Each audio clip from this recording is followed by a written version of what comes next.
Hey guys, PrinceofMacedon here, and I'm doing a commentary video for Rome Total War multiplayer. I command the Macedonians, and my opponent is Baron Artorius of the OTD clan. The rules for this game were 30,000 denarii, no artillery. Therefore, I made this kind of army. I went with 10 royal pikemen, 6 companion cav, and 4 regular archers. Those are my horsemen, and my general commands one of these royal pikes. There he is. And I'm strolling down the left side of the map, and those are my guys. They are running like guys.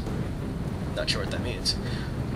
Alright, so my opponent chose the Greek city-states, the natural nemesis of the northern Greek Macedonians. So he has 4 Spartan hoplites, 4 armored hoplites, 3 generals armored bodyguard, 2 hidden militia cav units, 3 Rhodian slingers, and 4 Cretan archers. And those are his dudes. Those guys in red, those are the Spartan hoplites. Alright, so he is strolling one way, I'm coming the other way, and I'm using my companions to stroll through those trees because you can actually hide units there. So I'm looking for hidden units, and lo and behold, I find 2 squadrons of hidden militia cav. There they are. They are going to run out of there. And I decided not to chase them because militia cav are much faster than companion cav, so it's not really worth making your horses tired. So I've got my horses and my archers well ahead of the rest of my army.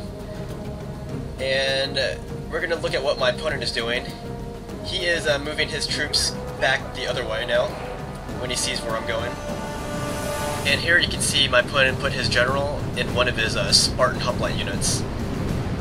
And look at that big rush of Spartan and armored hoplites. They are strolling forward. They want some Macedonian action. And look where they're going. They're not going to meet me. They're going up this hill right here. I'll show you their point of view.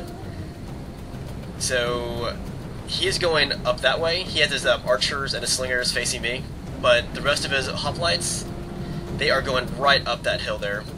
So immediately you can see what his intentions are. That is to run up the hill camp, and possibly even corner camp, because right there is the edge of the map, and he's going right up there.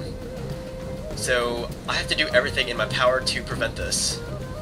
So as he progresses up that hill, I'm starting to think about what my options are. If he gets up the hill, I can easily just sit back and then play the waiting game, but that's kind of redunculous. So instead, I'm going to use my companion cav and my archers to harass his army and prevent them from going up the hill. So there go my companions, and look, way back there are my royal pikes. So they are very far behind. So I'm using my companions to stop his movement, and just by going towards his army, that immediately stops his army from going up the hill. So you can see him right there.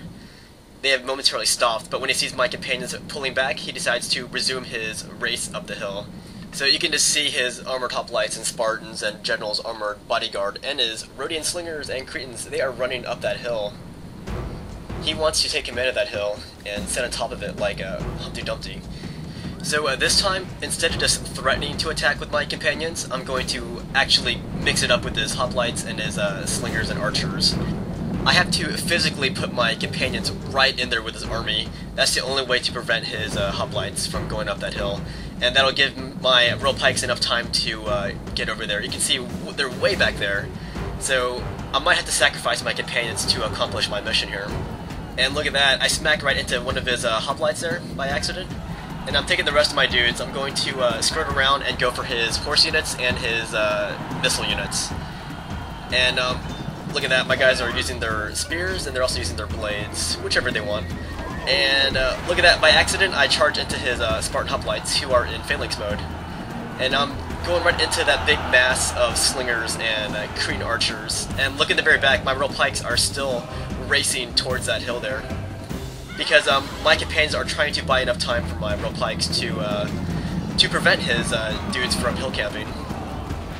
Now I'm going for his slingers and archer there. And I'm going to withdraw my horses, and now I'm going to pull back into his horses. And look at that, you can still see my royal pikes. They are trying their best to get over there because his dudes are right next to the hill, so he's a lot closer than I am. So yeah, I will have to sacrifice my horses to accomplish this objective here. And there's my royal pikes. I'm taking fire from some of his archers. And there I lost all my horses. They are routing. And once he sees that, he's going to stop going after them, and now he's going to resume his race up the hill. And even though I slowed him down with my companions, his army is still closer to the hilltop there. So my royal pikes are kind of in a bind here. And look at that, my companions stopped routing, so I immediately saw that, and I'm going to charge right into his militia cav. And because my guys have routed once, that means their morale is very low, so they start to break again. And I wasn't really concerned about my horses anymore. I'm more concerned about him going for that hilltop. Not only is he going for the hilltop, he's also going for the border there. So he's gonna hill camp slash corner camp, and I'm using my royal pikes to prevent this. Look at that, it's neck and neck.